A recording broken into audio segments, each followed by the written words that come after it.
Nobody can make you successful but you. If you don't believe in you, why should I? If you're not going to invest in you, why should I? You are with you every single day. You know you better than anybody else, but you want someone to invest in you that hasn't spent one moment with you? If you're not willing to do that? Of course you wouldn't. You believe in you. Take the advice, the hard work, the discipline, and the dedication, and go be successful.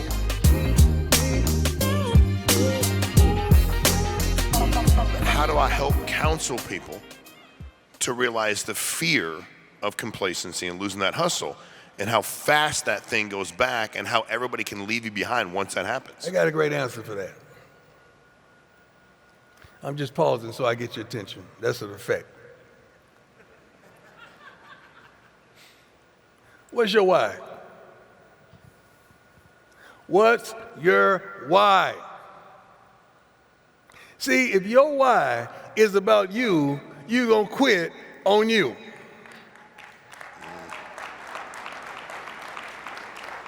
Let me explain. I told you I am who I am because of what I told my mother, 7 years old, sitting on this high chair in the room, this big chair, right, not a high chair that your kid sits in, but it is right next to the stove. And she was cooking. And I said, I'm going to be rich, make a lot of money, never going to have to work. She said, okay, until the end, go outside and cut the grass. And I did. My mama never seen me play ball in high school. Now, mind you, I'm him. Let me explain, ladies. I got drafted into the major leagues out of high school for baseball. I was all state in football. I was all state in basketball. And I was the fastest guy in the county in track, but I never had a chance to run because I was busy hitting the baseball. So I knew the gifts I had.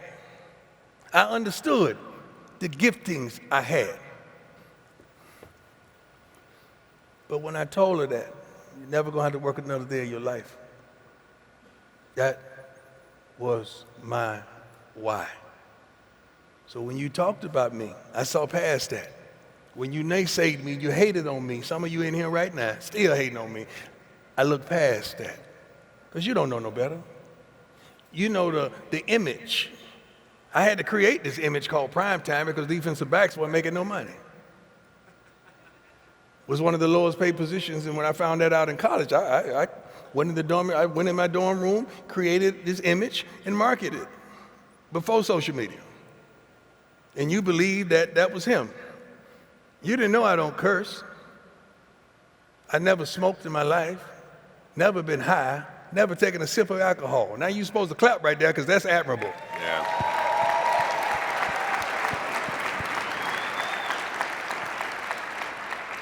That's who you hated.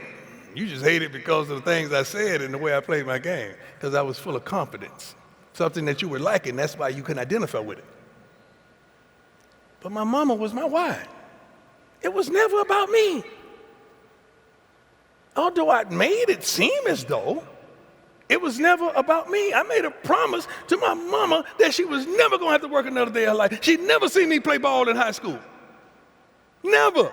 She was working. Never. Could you imagine that?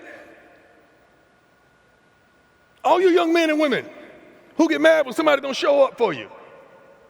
Who get mad because anybody ain't there to rub your back and slap you on your back and say, you go boy, or you go girl. Ain't nobody ever was there to see me play, and I was him. So I remember I hit for the cycle. If you know what the cycle is, I didn't know what the cycle was. Ain't nobody say nothing.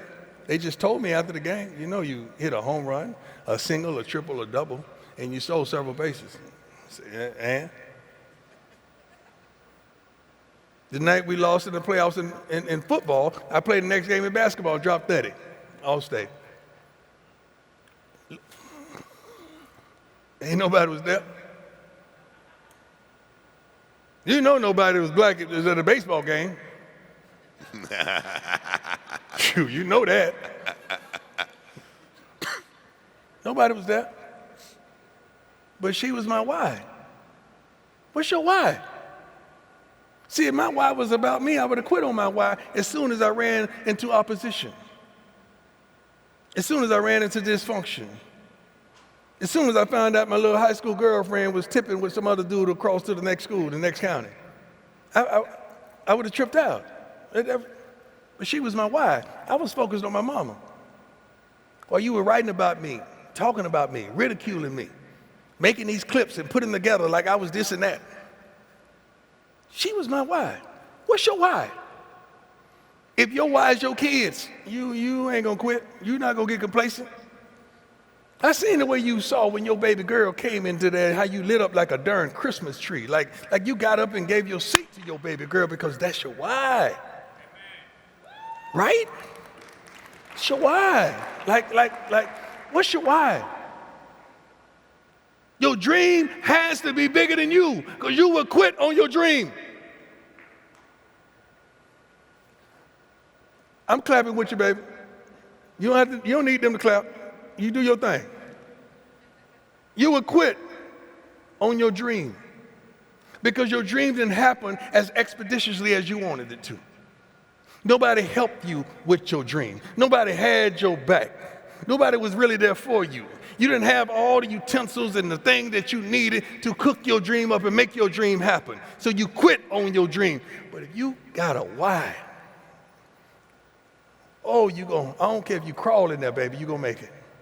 I don't care if you're struggling, you're going to make it. I don't care if you're bleeding inside, baby, you're going to make it. I don't care if you don't even have a ride to work, you're going to get there. I don't care if you really don't have nothing nice to put on, you still going to make it there. All battered and bruised. I don't care if you don't even have shaving equipment, you still going to look the part and you're going to make it. I don't care if your hair ain't done, baby girl, you are going to make it. If your why is bigger than you, you gonna make it. How many people out there got a why that ain't about themselves?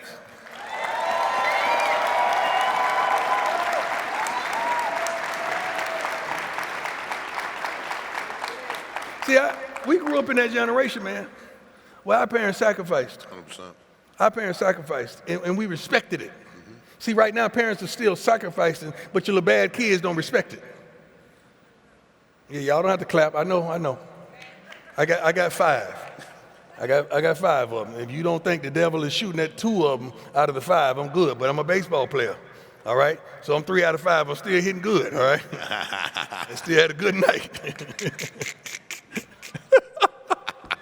Only baseball players get that. Be honest. Be honest. Forget about being honest with them first. Be honest with you first. When you look in that darn mirror, are you honest? Because there has to be change. This is 2025. What happened to change? There has to be change. If you want to get to where you want to get, you got to change. If you want to go to where you want to go, you got to change. If you want to see the things that you want to see, you got to change. It's 2025 and you're still doing the same old stuff you did last year, you did the year before that. You've got to change. It's every day I look in that darn mirror and I say, I'm better than this. Oh, Lord, I'm better than this. I got to work out. I got to do something because I don't have no belt loops on my suits and they fit it for me for years. And I got to stay tight. I got to stay lean. And I got to talk better. I got to articulate better. I got to make you feel like I really care because I really do. I got to change. We got to change. You want to see change, but you don't want to change. How you want to see everybody else change, but you don't want to change? Have you ever fathomed that the things that you're doing ain't always right? We got to change. And every year I do self-inventory, self-reflection, and I start with me. What you got to change, Coach Brown? Well, I got to be more patient. Patience ain't never been my thing because I've always been a go-getter. Because I figure if you ain't going to do it, I'll go do it. I don't sit up there and wait for the housekeepers to clean up. I clean up myself. So I'm so clean, they can't help but be clean. Even in school, the custodians, I'm clean. They love it. It's not a job in there I'm not willing to do. But I got to be patient, more patient with people, develop people, let people know I care a little more. Even the walk-on, even that person that ain't played a snap all year, he has to know that I care. Baby, you got to know that that jacket with those sparkles, oh, girl, they hidden. You did that. Baby, you did that. I like the way, I love it. I love the glasses. I love I love what you did today. Girl, you did that, all right? Don't you, yeah, you did that. You did that. Okay, I got to let you know that. I got to let you know that because I need you because we're a team. We're a unit. We're one. Because when I make you feel that way, you see the way you just smiled and you say, you see that? So what you gonna do? You gonna go get it, right? It's time for you to go get it. You getting ready to put pen to paper, you gonna go get it. I gotta ignite that darn room. I gotta excite that darn room. When I walk on that field and they see me, especially if I have on a one, you know that one zip up that I wear sometimes. Whenever I wear that or some overalls, my team know it's time to work. Oh, he on one today, y'all. When he coming up with the overalls, oh, y'all better come on. He on one today. What do you wear? What does everybody know that look that you have, that you come to work, that you come for real, that it's about to be on? Girl, when you go to the club and you got that little black dress on, do they know it's on? I want you to come to work the same way you approach that club. Because you wore that little black dress to do some damage, to turn some head. And I want you to do the same thing in your occupation. I want you to do that same thing and have that same intensity when you go to work. Because you got to win. I don't want to play if I can't win. Somebody say it don't matter if you win or lose, it's how you play the game. I say that's a lie. If that's the case, take the darn scoreboard down. If it don't matter if we win or lose, take the scoreboard down. As long as that scoreboard is up, I got to win. As long as you guys keep judging everything, you got to win. As long as you judging people by stuff, you got to win. As long as you measuring people by bank accounts, by what you did, by what you made, by how many sales you had, you got to win. As long as that's the case, you got to win. I don't even sit around with losers. I can't stand losers. I can't stand somebody that don't care about a loss. They talk about, Prime, are you going to coach us to the NFL? It's hard for me to coach a grown man making a lot of money that don't want to play. That was my problem. Now, college kids, you hadn't really made it. They're getting NIL, but it's not sustainable money. Pros getting sustainable money that they don't care sometimes. That check is still coming, whether I play or not. I don't like that. I never did anything that I didn't want to be the best. Don't you want to be the best? 100%. I could tell your tone when you spoke to me in there about what you do. Like you're locked in, you focus, like you want to be the darn best. How do you play a game that you don't want to win? If we play checkers, I'm going to win. Hopscotch, I got to win. I taught my kid, he didn't understand how good I was in baseball. He just thought Shallow, you know the one. Everybody got the one they pray for. Shallow's my one, okay? Daddy, I'll strike you out. I said, all right, you sure? So we took the balls. We went over to the little league field. And I said, get on the mound. Shador, you get an outfield, all right? He threw the ball. I bunted it just to get my timing. Oh, you bunt, you're garbage. You can't hit my ball. And the next pitch he threw, I hit it about 400 feet. I'm not lying. I mean, he threw it middle end just where I wanted it. I hit it about 400 feet. I think he was 7. I got right in the car and said, come on, don't you ever try that again. I don't give a damn how old you are. You're going to get it. I got to win. Not going to let my kid whoop me. He's going to think he can get me at all ages. I'm not going to let that happen. I don't know about y'all, but I got to win. If we doing anything, I got to win. Okay? So don't get me on your team. Like we play taboo with couples. I got to win. If not, there's going to be a separation on my team. Right? Baby, you got to go. You got to go. Got to go. Got to go. I gave you all the traits that you should have been able to choose that. You got to go. You got to go. You got to go. Dead serious. Because you don't want to win like I want to win. That's a disconnection. Y'all think I'm playing. I'm dead serious too. How did you develop, and then how did you teach, like balance and managing your time? Honestly, I'm not so sure I'm the best model of balanced time. I half believe in it, and I half don't believe in it, because I'm always overworked, and I'm always stressed, and I always can't get everything done. So obviously, I'm not that good at it, but I am good at one thing. I chunk my time. I have business, and I have personal, and I have done that my whole life. When I'm at home with my kids, nobody would dare call me or want something from me. I am hyper-focused on my husband and my kids, even when my husband's driving me crazy and I'd rather take the business call. I'm hyper-focused there. When I'm at work, nobody in my family, even my kids, wouldn't dare call me at work. They understood the rules, okay? They could be dying, I'd let them call me. You know, the school nurse can call me, kind of a thing. When my husband wanted to get through to me, he knew he couldn't call me for anything. He would pretend he was a New York Times reporter, disguise his voice. Has a good sense of humor, and I'd accidentally pick up the phone. Hello, is this you, Bill? So chunking your time, I think, is very important. One, for me, anyway, it's helped me tremendously. The phone goes away. It's so draining. It's like the rabbit hole that pulls you into it. My phone is too far for me to look at. You know, I just am too habit-forming for that phone. The other thing I think I do very well is know what my priorities are. I never leave the office without a to-do list, which I think most people have to-do lists, but I go a step further. When I come in the morning, I rate my to-do list, A, B's, and C's. And A's are the things that directly lead to sales, the things that typically I don't want to do, the things that aren't my favorite things, and I do them first. I would love to write the thank you letters and just charm people and do the things I like to do, but instead I make the call I don't want to make, like asking someone for a favor. Very hard for me to ask someone for a favor. Persisting with someone who said they'd call me back and they never did. Very hard for me to be that person, like, hey, have you given it any thought? You know, those used to be the things that waited till the end of the day and usually made the to-do list the following day. But I created a habit for myself, like just get it over with, like burping a goddamn baby. Just do the A's right up front, you know? And what I have found with that is very often my B's and C's aren't done, but who gives a shit?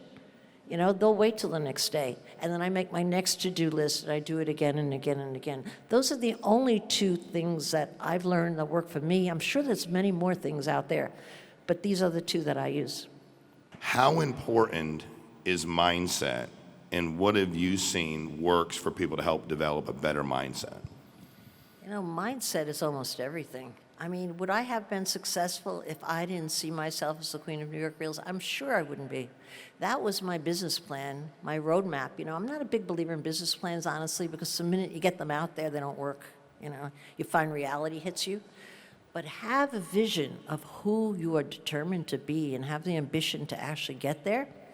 That works. That works because you'll find the answers to fill in the picture that you have. You match it, you know, and I was very conscious that I was matching that picture. I bought the coat with my first check because I saw that lady had a fancy coat. Then I filled in this, then I filled in that, and I did it for my whole career. I filled in also that I would have a baby after 7 years of trying, and I built in my office a crib and a whole baby area, and I couldn't get pregnant. But I said, I'm putting that goddamn crib in that office no matter what. But believe me, I think that had more to do with me getting pregnant than anything else. I mean, I'm not suggesting trickery. In vitro helped. Okay. But you know what I have found? I have found very much that what separates all the great salespeople I've worked with, and they were making at the time I sold the business, my best salespeople were making $7 or $8 million a year, and the average income of everybody in the company was probably a little bit more than $200,000. So you ask yourself, what's the difference between $200,000 and $8 million a year? Like, what is it? I found over the years I studied that, and with my entrepreneurs, with my salespeople, the only difference is they all take the hit because that's what sales are. It's a rejection game. People are beating you up, beating the shit out of you all the time, right? But the great ones took less time feeling sorry for themselves. I swear to God, that's the only thing I found. They didn't take it personally, and they didn't feel sorry for themselves. I felt sorry for myself too, like when Mark Burnett called, but how much did I give myself? 2 minutes to feel sorry for myself. And then I got to write an email. By the way, on that story, let me just finish that. My boss at Shark Tank, my producer, came up to me after 6 months and said, do you know we hired almost 80 sharks for the 5 seats, and we rejected 75 of them? They all signed contracts. I was like, that's not fair. He said, well, what you would find interesting is you were the only one who protested. These now picture these are capable people. They didn't just invite anyone to be on Shark Tank as a judge. They were successful people. But when they got rejected, I couldn't believe they didn't come back, right? Just didn't come back. But great salespeople always come back. What are some things you've done to handle a situation when the team member or team members aren't successful? You always have that. You know, I'm a good hirer, and I always hired happy people as a baseline because I find happy people sell better. I really do. But always you have someone who's not producing or a number of people not producing. I think the most important question to ask as a leader is, are they capable? In your opinion, do they have the capacity? You know, if they can't talk, they can't sell, right? You just say, do they have the capacity? You really have to ask yourself that question. And when you think they have the capacity, and 2 out of 3 times you think they do, you have to ask yourself, how could I get around them? How could I get on their back? How could I push them forward? Because that was the MO I had in my office. I would hire someone and say, your job is to sell 1 apartment within 3 months. If you don't, we can't keep you because we can't afford the overhead. I was honest. 1 apartment in 3 months, clarity, leadership, clarity of expectation. Then they get out of the gate. They usually fired themselves after 3 months. I didn't have to fire them. But for that person that I thought, they're struggling and they have the potential, I would just decide, what do you need? How can I get behind you? How can I push you? How can I train you better? How could you? And then we had managers, and I taught this ethic. What? Ethics. No, you're wrong, I'm wrong. Okay. I was trying. Take another guess. Okay, I taught them how to do it. We'll skip the word in this case. Got it. Okay. But you would have to wrap yourself around the person and make sure they had everything you could possibly give them for another month or 2, or sometimes I extended to 3 months to see them successful. And if not, I fired them. But I think the more important people to fire, honestly, are the people that take your team down. And it's not usually the person who can't produce. It's the complainer. Yeah. You want to ruin your competition, send them a complainer in the mist. Because when you have one complainer, I think of them as a thief in the night that takes the money out of your pocket. It sucks the energy of the sales team down. So I used to love Fridays because I would fire all my complainers on Friday. You know?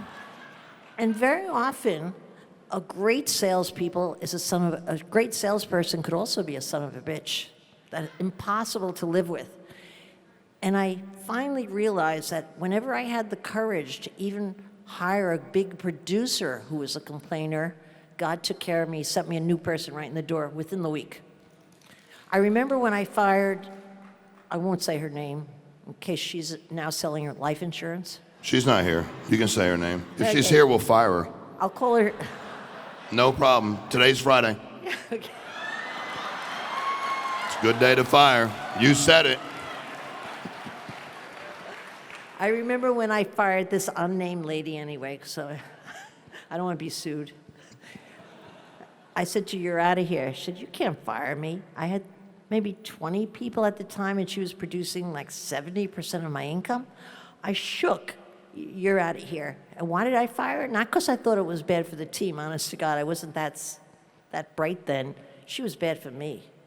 I felt I would fire her and maybe not sell the company. I was thinking about selling the company, doing a new career, because she drained me of my energy. And she walked out the door furious, and you could feel the whole company relax. It was like breathing out. And the next day, I had Norma Hirsch walk in, who became my number 2 star salesman within 2 months. God just took care of me, you know, because I did the right thing. I always think getting rid of bad people is protecting your good people. When you look at the lessons that you've learned in leadership, knowing that the group we're talking to, what are some of those lessons you think will relate to these men and women out here? I've learned to be inspirational. You need to be inspirational because you want a lot of people to follow you. You don't want to beg them to follow you or have to convince them hard to follow you. You want to get around them, get your arms around them, and you want to control them. I know that sounds terrible to control a person, but control their desire to do well for you. I think when I ran my business, and as I run my entrepreneurs today, they are so passionate about wanting to please me, to follow me, whatever I suggest. Sometimes I'm not even suggesting good stuff like jump off the cliff. They're off the cliff, you know?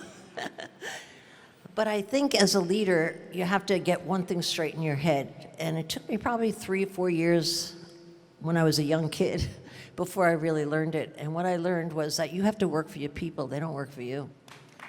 Definitely. I remember taking my initial people and the day when I switched over and thought, holy shit, they're not working for me. They're calling me their boss. And that was the day I decided to do anything in my power to support them in whatever they did. And you know what I got? I got a free ride to the top. They drag you along with themselves. But if you really get the relationships straight, which most people don't, honestly, the boss thinks the people report to him. That is not a great boss. That's not a great leader. They'll never really build an empire until you get people to believe that you're 150% there for them. And I would do anything for my people. And I made, even so far as money goes, I think I was making like $30,000 a year when my best salespeople were making $1 million. Like, what? That's crazy. I saw myself as last in line. I only fed when everybody else was fed. I tell people all the time, and people look at me like I'm crazy, the easiest job I've ever had was playing in the NFL because you don't know what it took for me to get there. See, a lot of people judge a man by where he's standing, not knowing where he came from. See, if you see a man laying on the street and you judge him, you say, man, he's laying on the street. He might have been under the bridge just yesterday. Yeah. So you see me in the NFL, and they say, well, you don't know what you're talking about because you make millions of dollars. That's today, but what about yesterday? They don't see that. Yeah. And all my life, I was very, very appreciative. I used to work from the time I had my first job. I got my first W-2 or 1099, whatever you call it, in 1977. I was born in 1968. So I'm getting a W-2. Yeah, I'm working. Yeah, I'm working. You had to work. And I was making $25 a week. I made $5 a day, 5 days, plus $2.50 on Saturday because we worked until noon on Saturday. So I made $27.50. I would come home and I would give my grandmother $10. It wasn't much, but it gave me a sense of pride that a 5 to a 7 or 8-year-old was helping pay a bill, was helping with something. So that's, at a very young age, I understood, like, man, I used to hear my grandfather say, I'm a provider. I followed my grandfather around. I said, well, if Papa is a provider, that's what I want to be. I want to be a provider. And as I got older and older, I started to understand what that actually meant. And so for me, working a job, and I don't know if you guys have heard this story. I remember me and my cousin, I was very, contrary to what you see right now, I was very small as a child, and the guy that I worked for, Mr. Joe Tatum, they used to call me Pee-wee. My cousin, he's 2 years older than me, they used to call him Sundown because he looked up one day and said, Mr. Joe, the sun going down, it's time to get off work. So that was his name, that stuck, Pee-wee and Sundown. And so we was working one day, and they was like, and he talked me into it. I'm the youngest, I'll do anything. He said, man, we need a raise, man. I didn't even know what a raise was. I was like, what you mean? He's like, we need to make more money. I was like, okay, I'm gonna go ask Mr. Joe. So I go to him, I said, Mr. Joe, man, we need a raise, man. We've been working hard. I mean, we work 7 till 6 o'clock in the afternoon. I said, we need a raise. And he looks at me and said, well, Pee-wee, how much you think you should get? I'm like, we're making $5. And I'm like, this had to be like 76, 75, 76. I was like, $1. He's like, okay, Pee-wee, give you $1. So we got $1 raise now. Instead of 5, we're making 6. And so when we get the raise the next day, me and my cousin, we start playing. We start horsing around and not doing what we're supposed to. My sister goes home and tell Granny, Mr. Joe gave them boys a raise, and all they did was play today. My granny didn't say a word. She sat right there. Little did I know she had the next day off. She didn't say a word. She didn't say, I'm going to tear y'all tail up. I'm going to do that. She didn't say a word. Next morning, Mr. Joe blow the horn. Granny go outside.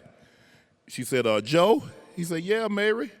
She said, I heard you gave them boys a raise. He said, yeah, Mary, them boys been working hard. Pee Wee and Sundown, they some good fellas. She said, take it back. He said, Libby told me that all they did was play. So that taught me early on work ethic.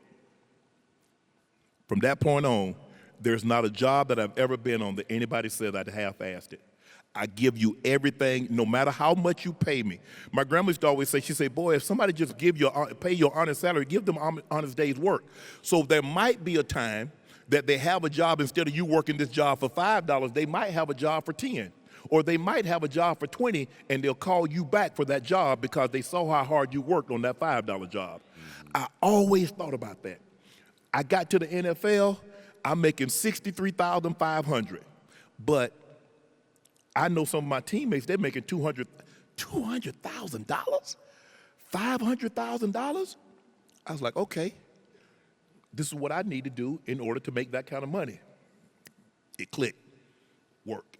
Mm-hmm. I am not, that's all I know. And it's caused a lot of damage in my life as far as personal relationships, but I'm not here to apologize for that because I'm not here without it. But guys, you don't understand what the mind will do. The mind is much stronger than you give it credit for, because I don't tell myself what I can't do. I tell myself what I haven't done yet. And if I see you do it, anytime that I've ever seen, like my brother is my hero. Anytime I saw my brother do something, he did it, that means I can do it. That's with anything. I see somebody do it. Well, if somebody does it once, that means it's meant to be done again. And so that's the mindset that I take. But I just think the thing for me, Sean, is that work ethic. I'm so, like I said, I'm here today, and then I got a podcast tomorrow night, and then I'm in Vegas, and then I got an appearance on Wednesday. I got First Take on Thursday, Friday. I got a live show. I'm doing 10 shows a week.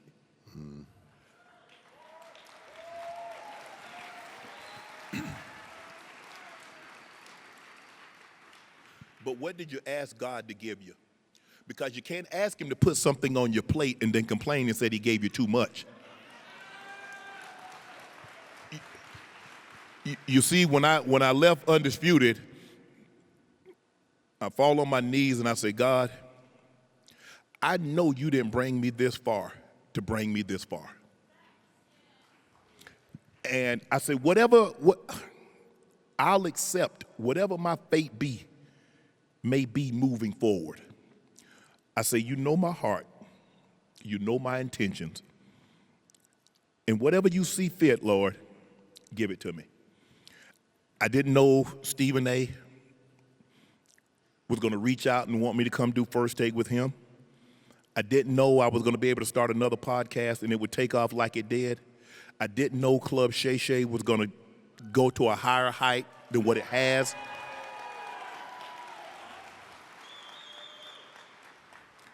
Sean, I'm just extremely blessed. There's not a morning that I don't wake up that I fall on my knees and say, thank you, Lord, for letting me see another day. Blood running warm in my veins. I have use of my limbs, and I'm in my right mind. From that moment on, everything else is icing. Because he's allowed me to do those three things, I can accomplish everything else throughout that day.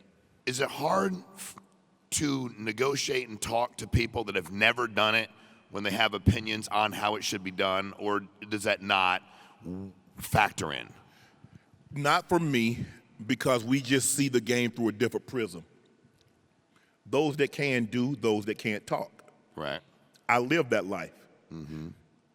But Stephen A. and guys that didn't play the game professionally, they look at the game differently than I do.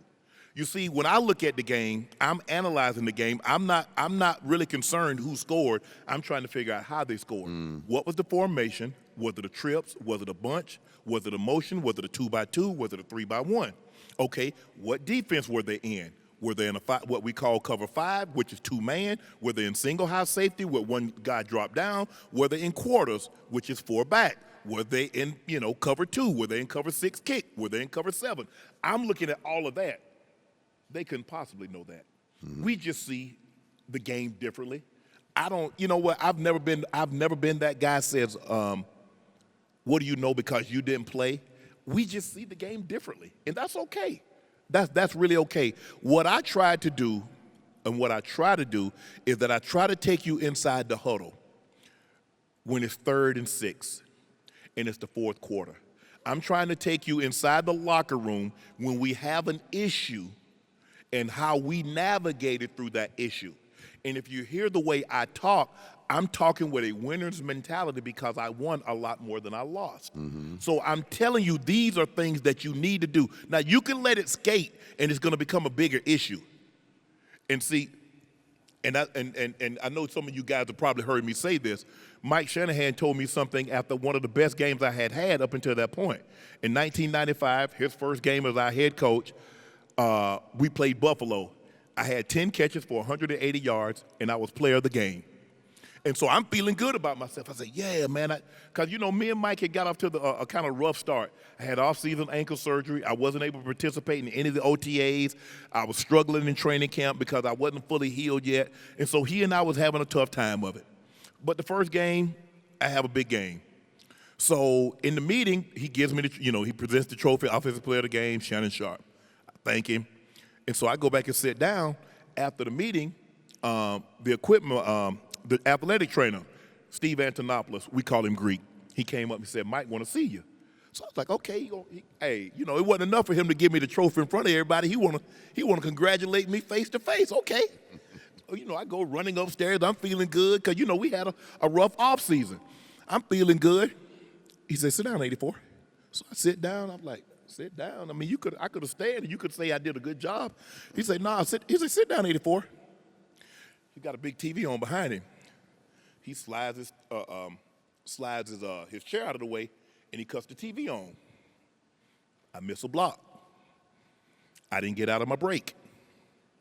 I'm loafing. He cuts the TV off. He says, I'll never accept anything in a win that I wouldn't in a loss. Had we lost this game, that effort would have been unacceptable. It's unacceptable in a win. So when I watch guys play, and that's what I tell, and I'm sure some of you have heard me, I told them, I said, you don't accept anything in a win you wouldn't in a loss. But when you're winning, a lot of times people let things skate because you are winning. It's like that check engine light. Now, you see the check engine light on, and what do? You keep driving until it puts you down beside the road, and you're like, damn, what happened? It's just been warning you like you need your check engine light or whatever, your accessory light. Something was giving you a warning, but you didn't adhere to it. That's what you have to do. And so when guys that didn't play the game, and even if it's a guy that, I do think sometimes, because a lot of times guys be thinking, and I was like, guys, you realize that it's not as easy as what you're saying. I mean, it's easy to say, oh, he should have did this, this, and this, but you do realize that guy on the other side gets paid too. We're not the only one. I mean, I used to tell Mike that all the time. I said, Mike, they paid that guy too? You're not the only one. The Broncos are not the only one that's cutting checks. But it doesn't bother me, guys that didn't play the game when they have an opinion, because that's what it is. I mean, sometimes I think people give value more to my opinion or guys that played the game. And if you played the game at a high level, I do think people put a little more stock and credibility into that. But if you didn't play the game and you have an opinion, especially like guys that cover the game. Stephen A. has covered the game for almost 30 years. He just sees the game differently than what I saw it because I see the game up close and personal. I read a quote Tommy Lasorda said. Tommy Lasorda said, 50% of the people don't care about your problems. The other 50% glad you got them. So in other words, nobody cares about you but you. Nobody can make you successful but you. If you don't believe in you, why should I? If you're not going to invest in you, why should I? You are with you every single day. You know you better than anybody else, but you want someone to invest in you that hasn't spent one moment with you? If you're not willing to do that? Of course you wouldn't. You believe in you. Take the advice, the hard work, the discipline, and the dedication, and go be successful. You don't need to be an NFL player. You don't need to be an entertainer. You can be successful in your own right if you believe you can. I believe I was going to go be an NFL player, and I set that course of action. Now, do you believe that you can go be the best salesman that you possibly can be? It's not about, that's all it's about. It's you versus you.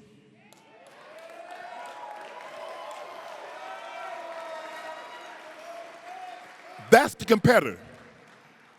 The man and the woman in the mirror is who you're competing against. That's what it's about. You can be anything that you want to be. Okay, I wanted to be a lawyer, but that shifted. Whatever you thought, you can become. But you got to believe it. Now, I believe. No. When you are lying, when you walk by the mirror, when I'm alone in my thoughts, the confidence that I exude when I'm in front of you, I exude that when I'm alone because I know who I am. I know how Mary and Barney Porter raised me. It's not an accident that two boys from Glenville, Georgia, with a population of 3,500, ascended to the highest heights in their professional sports. Two, the same family. That's not an accident. Okay, now, when you leave here, how great do you believe you can become? What do you believe you can become? That is the question. Now, only you know the answers. Guys, thank you for allowing me to share part of my story. Hopefully, you extracted something from it that you can use in your lives. This is not about someone else patting you on the back. My grandma used to always say, boy, you got two good hands, pat your damn self on the back. You got two good hands, pat yourself on the back. Thank you. God bless.